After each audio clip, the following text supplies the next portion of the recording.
کې هغه تا بخلي دي هغه ما نه خوشاله دي نه خوشاله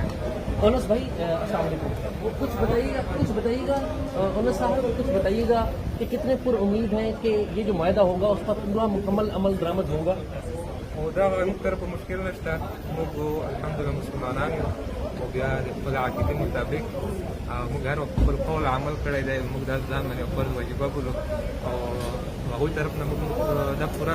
څه مطمئن نه یو دوی به څنګه وي دوی عمل څنګه دی ځکه اجبار به راغلی باندې مخالفتونه شوي دي په تېر وخت کې په راتلونکي کې خو اوس حالت چې موږ ګورو د جنې مقابل هم مطمئن دي انشاءالله دوی په خپل قول عمل کوي او دې خاطر د نړیوال یو ترتیب तो نور وخت ما سره کم دی موږ روان یو सर आखिरी बात ये फरमा दें